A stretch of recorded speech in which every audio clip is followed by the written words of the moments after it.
everybody, it's Elizabeth. We thought we'd kick off the new year with like new year, new HubSpot. And by that I mean, maybe it's not brand new HubSpot, but maybe you want to like organize HubSpot, right? So I am going to show you a few tips and tricks, things that may be little hidden gems for you inside of HubSpot.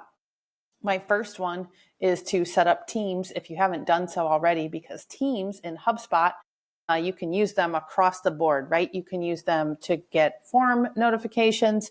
You can use them to receive notifications via workflow, all kinds of different things in HubSpot. So my tip number one is to set up teams. And then if you're using forms in HubSpot, everybody knows that on these form, I'm just going to open one up in HubSpot on the options. By default, your form notifications will be sent to whoever created the form, right? And that may or may not be ideal. So my suggestion is to send it to a team.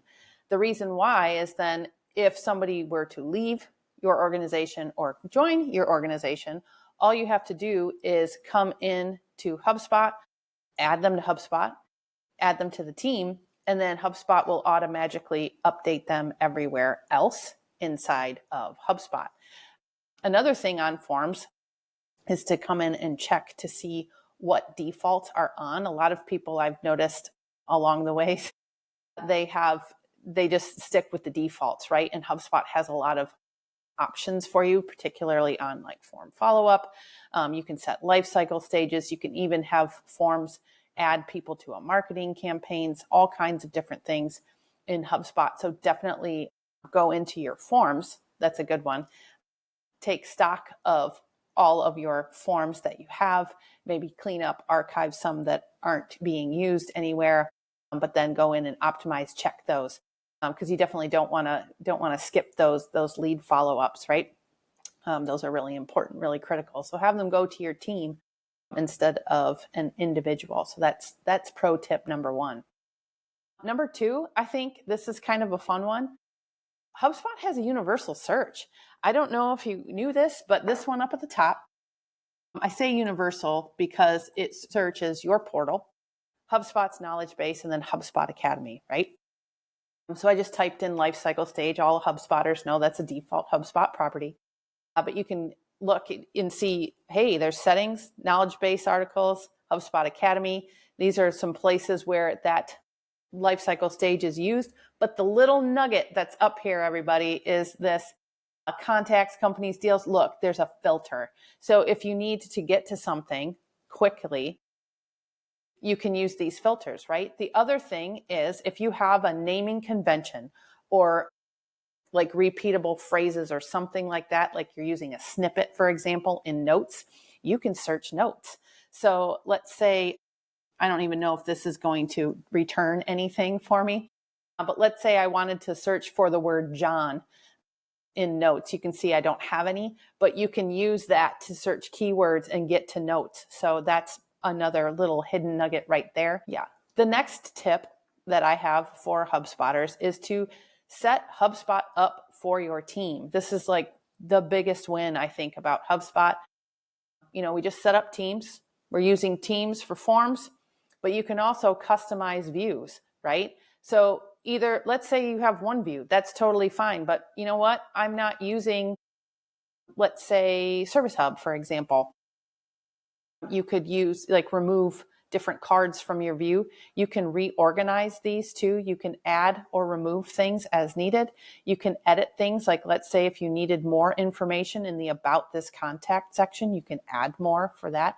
So really go in, set up HubSpot for your team. I've had clients that are fine with just the default and there's nothing wrong with that. But also sometimes it's helpful if you have, like, in particular, a sales view and a service view, right? Sales teams need different information potentially than the service team. Come on in, use your teams that you've set up in HubSpot and create those custom views for your team for different records. The next tip that I have, I don't know if you're aware of this, but in HubSpot, on all of the object index pages, you can actually mass edit and delete as long as you have the correct user permissions, right? I call this the magic checkbox up in the top left. This one will allow you to select multiple records. I'm not going to perform the action, but do you see this right here where it says select all 753 records? If you needed to make edits in mass, or if you on the flip side, if you wanted to delete in mass, the same thing will apply, again, with the correct user permissions. But you can select all records and then come in and make the change just one time. It's that easy. It's awesome. And then the other thing too is, like, let's say you were a little too generous with deleting your contacts. The restore records functionality is always in HubSpot, and you have 90 days from the date of deletion to go in and restore your record from the, what do you want to call it, recycle bin, whatever, in HubSpot, and make it active again, which is also great.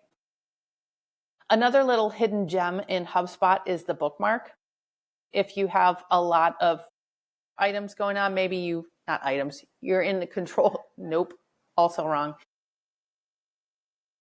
The bookmark icon in the top of your screen allows you to customize that tab. So let's say I only ever needed to quickly go to contacts and deals. By going into HubSpot, you can even do things like workflows, and I want to see templates. You can bookmark templates, right?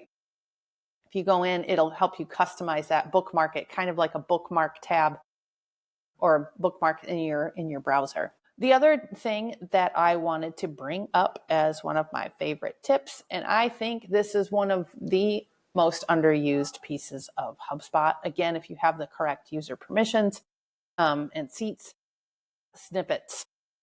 You can see in here we've got a couple samples. There's a forgot password training video. I'm going to click on this forgot password. You can use this to add content quickly to emails. You can use it in notes. You can use it all over the place, even in the chat flows, by doing #password, and you can access those snippets. The other thing too are templates. So these don't just apply to sales team. You could use them for service team. I've even seen people use templates for like a review, like, how'd we do?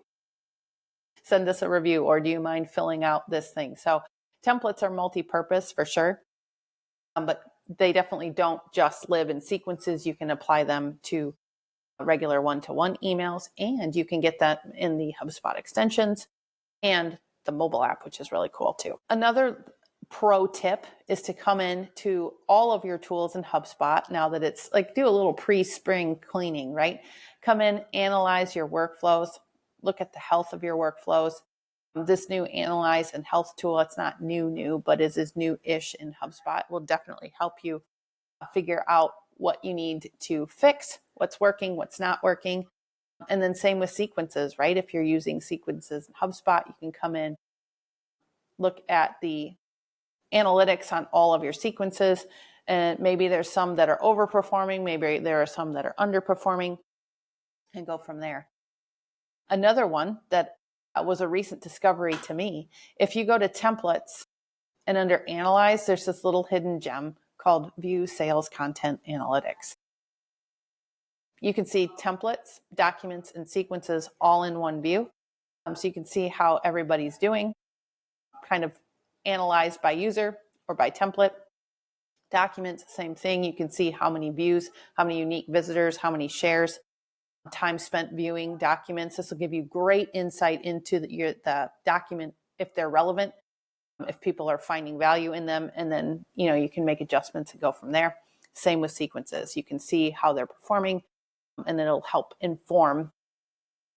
you decide what to fix, what to keep. Maybe you need to steer everybody into using one sequence over another, things like that.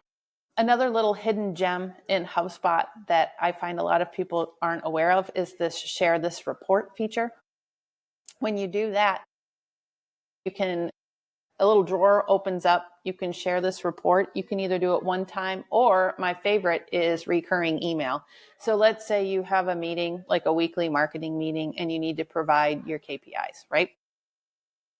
You know what? Have HubSpot do it. Set up a report, create a dashboard, send it to yourself, send it to your team, whatever. But you can select recipients, how they want to receive it, as an attachment, subject line, and then right here you can schedule it. You can even say, I want it to be weekly on a Monday, and I want it to be at 8 a.m.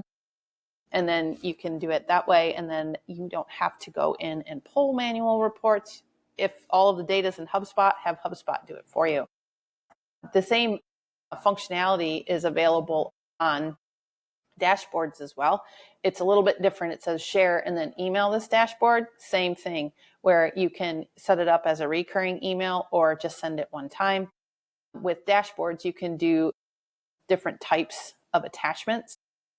So there's a few different options on the dashboard there, but definitely come in, take advantage of those, and make your life a little bit easier in HubSpot. That's all we have for today. I would love to hear your tips and tricks that you've learned in HubSpot, and let us know if you found anything helpful. Thanks.